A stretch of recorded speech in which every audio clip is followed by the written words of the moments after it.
Sometimes people don't directly reject you. They make decisions that quietly communicates that what matters to you doesn't really matter at all. And those moments are deeply invalidating. This is Rianne's unpopular opinions on healing, where I expose the emotional patterns that most people avoid. Now, let's have a look at a story about a family going on holiday that raises questions of belonging, value, and self-worth. Let's go. Am I being dramatic? Family wants us to holiday on a working farm. OP is vegan and she tells us that every few years her mother-in-law books a cottage for the whole family, so about 6 arms of the family, to all go and spend time together for a while.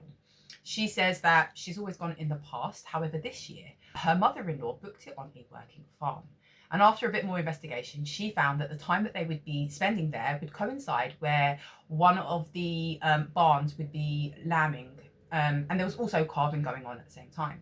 OP doesn't feel that she would be able to go, and there's going to be lots of kids there, so everyone's going to be like, oh, the babies are being born. However, OP knows that this is a working farm, so she knows what will happen to these animals. OP has decided to decline the invitation, and everyone is given quite a lot of backlash. Mother-in-law is saying she took a long time to find this space. She's being over dramatic, being too sensitive, and only thinking about herself. OP says that her husband is being supportive. However, he doesn't want to let his parents down because as I said, they've always gone to these holiday trips with the family. OP is saying that she's got to a point where she's even kind of gaslighting herself because, she's asking, am I being too much? Am I overthinking this? And really wants some outside perspective. So let's slow it down. OP straight away knows that, this is something that would be very difficult for her. She knows what her core values are. She's vegan and these are her principles. However, she doesn't want to be the one to cause a problem. She doesn't want to be the one to ruffle the feathers, so to speak. So she's asking, she's questioning herself. Am I overthinking this? Am I right in what my core beliefs are, what my first opinion and thought was?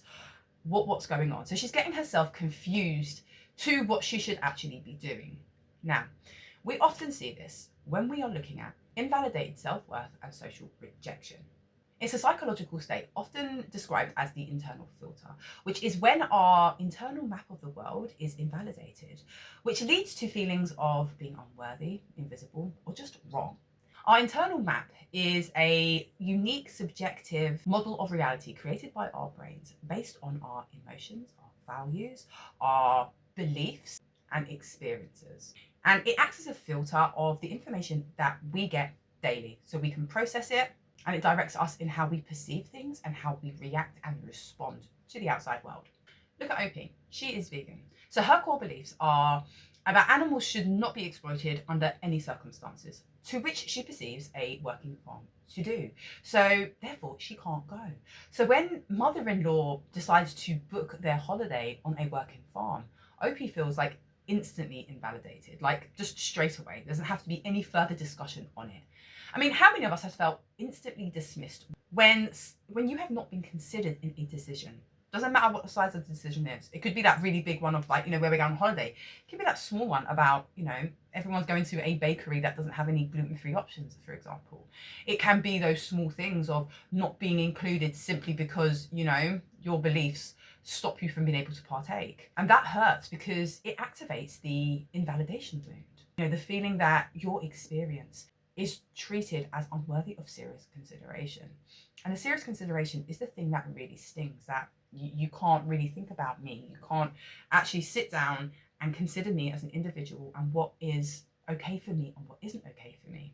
It also highlights cognitive dissonance, that tension that rises when your internal belief clashes with external dismissal, and that triggers the anger and the need for defense, because that's a natural response to defending your own self-worth, right? I think a lot of us can resonate with the moment we have not been truly seen to get angry. Doesn't mean we're going to start fighting, but I mean, we get riled up about it, hey, what about me? No, excuse me, I can't go there. I can't do that thing. And that's that natural reaction, which then creates tension in that whole situation anyway. Look, OP is trying to be polite and going, I'm not going there. Now mother-in-law's hurt. Oh, I've been spending a long time trying to find a place. And hey, there's a conflict that we don't really want, but it naturally comes when we feel that we have not been recognized. There are a number of types of beliefs that are often dismissed and socially rejected. Now, normally I wouldn't really put a hierarchy on what ones I think are more important than others, because it's just down to what we find resonates with us and what is reflective to our experience. However, I do think it's quite important to highlight limiting self-beliefs. These are deeply ingrained and often irrational beliefs that individuals hold about themselves, which are often dismissed by other people as just being not very confident. So this is like, when someone says, I'm unlovable, I'm not good enough. These are genuine, even though they are negative, but they are genuine reflections of how a person sees themselves and what they believe to be true about themselves. So yes, they are essentially negative core beliefs. However, when they are dismissed, when we are like, you're just not very confident, oh, you're not having a very good time right now, when we don't actually genuinely listen to what a person is telling us and how that might limit them, we are devaluing that person. Yeah, it doesn't mean that we're going to be supporting and saying, yes, I agree that you are unlovable. But when we are not hearing a person or we are not listening to them, we are invalidating their own beliefs of themselves. We also have esoteric, spiritual, and paranormal beliefs. So, superstitions, alternative medications, spiritual beliefs, supernatural beliefs, esoteric knowledge, which is the belief in inner truth, or hidden knowledge that is reserved just for the... And it also includes strong political views and environmental beliefs. I know it's quite a broad blanket, but do you know what? There are a lot of beliefs that are dismissed and not understood because they don't apply to everybody. Now, when we look at things like religious beliefs are easily recognizable because it operates as a structured, collective, and observable institution. However, personal beliefs are private, internal, and unvalidated. So it leaves a lot of wiggle room, doesn't it? So when our personal beliefs are rejected, that dismissal feels very direct. It is often perceived and experienced as a direct attack on our sense of worth. That can lead to feelings of being ignored and overlooked. Look at OP, doesn't feel seen at all. Feeling like you're unimportant, shamed for having those beliefs and those ideologies for yourself. Angry, defensive, worthlessness, and isolation. Now, that isolation is what brings in the social rejection, because we can't deny those beliefs. That's just how we feel. That is how we perceive the world. It's our internal map of the world, essentially the building blocks of who we are. So when we are dismissed, we separate ourselves, right? Because that's who we are. And are we going to be changing that because of how other people perceive us, or because of the way that they are not including us in their considerations? Now, this applies to so many things. We've got comments of medicinal herbs aren't real. They don't work. Meditation's made up. Again, it doesn't work. Aliens aren't real. Conspiracy theories are rubbish. Veganism is a choice. Now, even though they all sound quite flippant, they hit us right at our core, because these are the beliefs of things that are a part of who we are. So being dismissed is painful. For those who hold those beliefs, it is alienating because it separates us socially from other people. Because we now have to speak up about, that discomfort that comment has made, that exclusion has made, and we become the bad guy. Look at OP. She's saying, no, I cannot go to that working farm. Now, mother-in-law is saying, oh, I have spent so much time trying to figure it all out and work for everybody. I'm paying for it. You're rejecting it. And now she's getting backlash. OP's getting backlash because of this disruption, because, she's only thinking about herself and she's being dramatic. However, others can't understand because it's not their foundations in their internal map of the world that is being questioned or ignored. That brings us to the loop. Every emotional pattern have one. It keeps us in the space that we don't want to be in. It keeps us going around and around like that. So today we are looking at the loop of invalidation and rejection.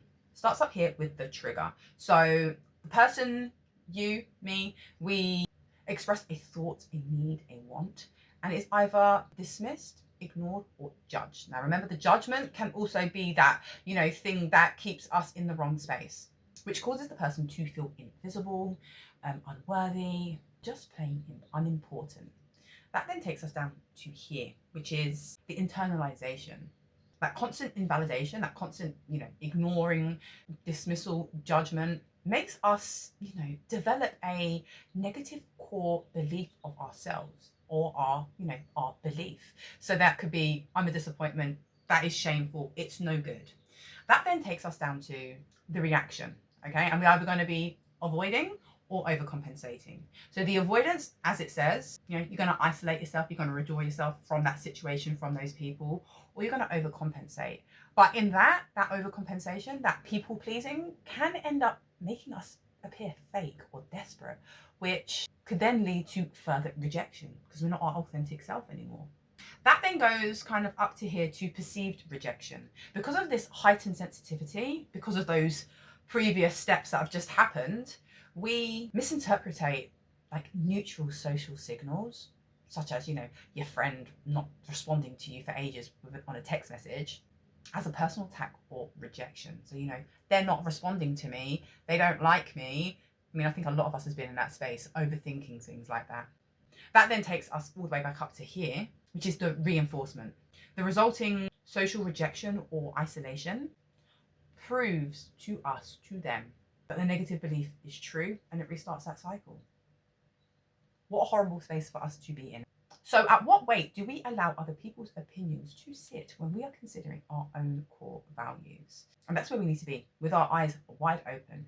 How are we letting other people's opinions guide us? Now, remember, our path is for our feet only. There may be people who are right next to us going on very similar paths, but it's not for them to come onto our space. Yeah, that is our direction. So when we are allowing other people's opinions to come here, they are guiding us. Okay? And that's not where we need to be. So you need to be really realistic in how you perceive and how we respond to such rejections, how we respond to such opinions on the way in which we live our lives. And hey, a lot of us can go, actually, yeah, I changed my mind. I started doing this. I started doing that. Hey, we're all human. It happens. But where are we right now? Where do you want to be right now? Okay, because the things that you have developed as an individual through your life experiences, through your emotions, through your perceptions are valid, and they are you, and that's what makes you you. So we need to stand firm in where we are and realize that no one is perfect, but that path is only going to be pushed forward by the choices that you make. So if you're not happy with where you are, there's some choices to be made. This will take us to a point of reflection. Have a look down in the description box, because as always, I have got 2 things that I would like you to do. The one in the description box is techniques on reflective practice for social rejection. So go and spend some time with it and see if any of that resonates with what's going on now, or something that you want to gain a little bit more perspective on that happened in your past. And then I have got 3 questions for you to sit with. So grab your journal and see what comes. 1. How does this feel when it first happened compared to how it feels now? 2. What is the difference between my self-worth and this person's opinion on me? 3. What can I learn from this experience that can help me improve or grow? Now, healing isn't about being perfect. It's about the awareness of what drives it. So if any of the pattern that we discussed today resonates, sit with it gently. Now, until the next time, I hear you, I see you, and I feel you. Bottoms up.